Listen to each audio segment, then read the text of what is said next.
I know why you're here. You saw the thumbnail and you saw that we're going to be making a delicious cheesy bell pepper ground beef potato skillet. Let's get it. All right, to our pan. Pan is already hot because, like I said, I know we got to cook. Time to go. No time to waste, all right? We're going to add our ground beef to the pan.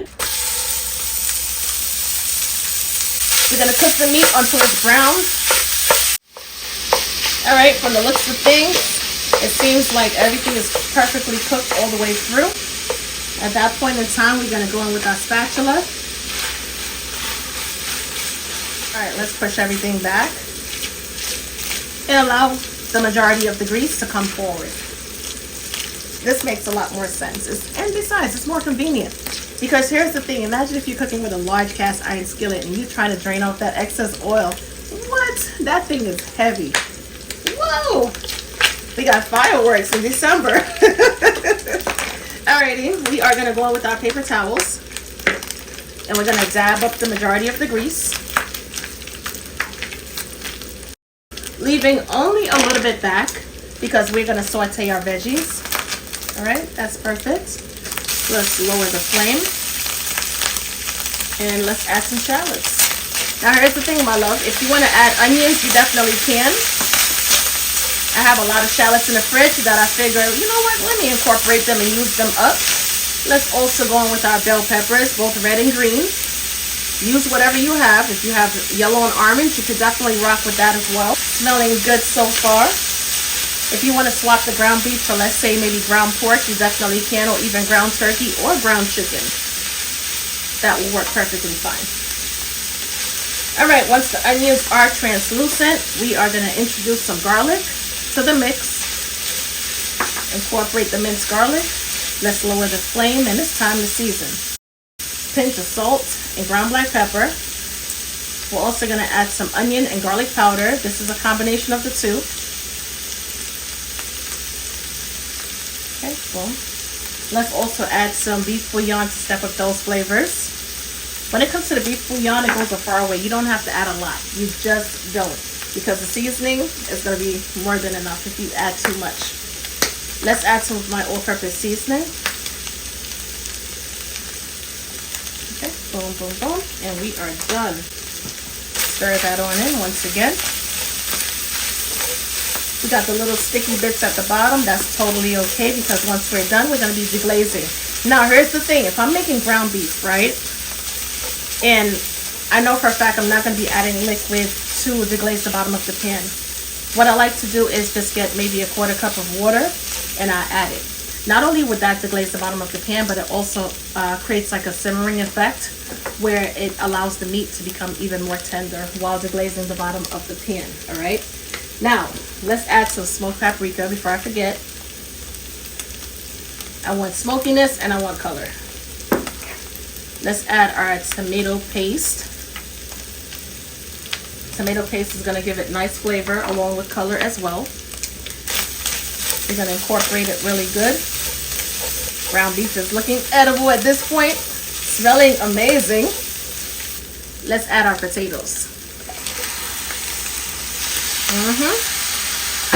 You didn't see that coming, huh? Get the potatoes in there. Let's get the potatoes covered with the meat.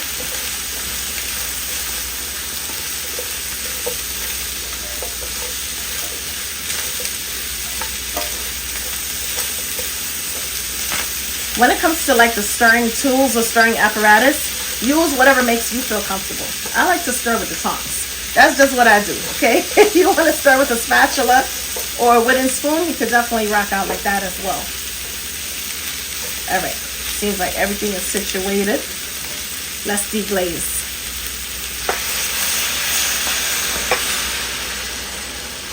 Now that's what I was talking about. All right. We're going to make sure we have enough liquid to cook our potatoes because the potatoes are going to be cooking for about 18 to 20 minutes or until they're fork tender. With that being said, we're going to cover it down with the lid after it comes to a slow simmer. And of course, we're going to lower the flame even more down to the wire. And guess what? I went ahead and turned the stove off because ta-da, we are finished, my loves. This right here, if I wish we had smell-o-vision. I'm going to go ahead and we're going to introduce some cheese. to our ground beef cheesy potato skillet, right? Potatoes are perfectly fork tender.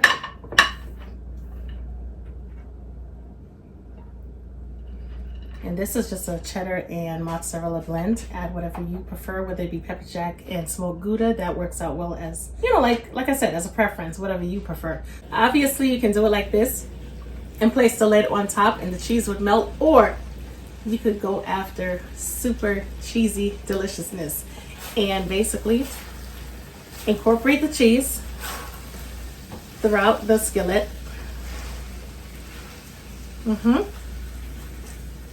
And of course, spread it back out. Flatten it out into the pan. All right, boom. And go in there once more and add a secondary layer of cheese.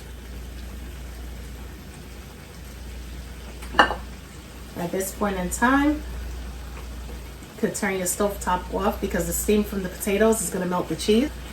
You could turn it down really, really low and allow that extra heat to melt the cheese even faster. We're going to cover it down. Boom, that's it.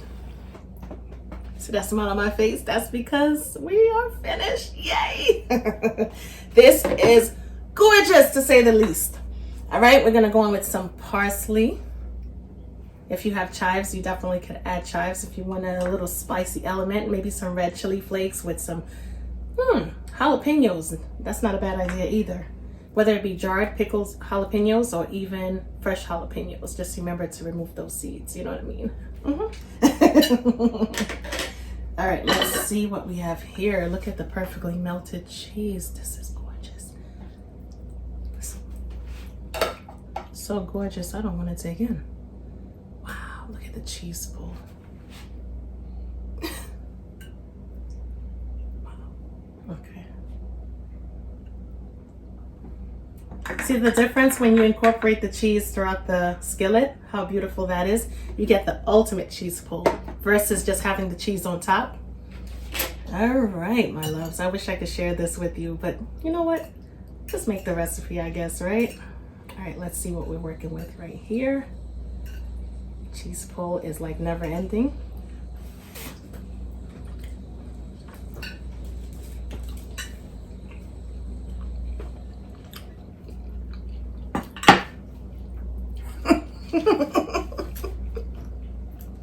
Now here's the thing.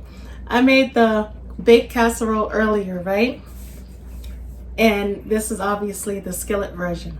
And I gotta be honest, I don't even know which one tastes better. If I had to choose, I'm gonna say both of them. They all have their own flavor going on, even though we use somewhat of the same ingredients. The potatoes, obviously not as crispy, but moist and melt in your mouth. Delicious. Even though we didn't incorporate any butter into the potatoes, it's just like, wow.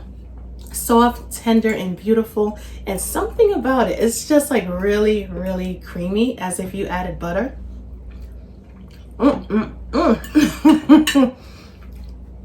Definitely give both the recipes a try, because even though, like I said, ingredients are similar, the taste absolutely different. As always, I'm your girl Cooking with Tammy. Don't forget to get your seasonings at cookingwithtammy.shop, and I would definitely catch you in another video. Talk to you later. Bye, guys.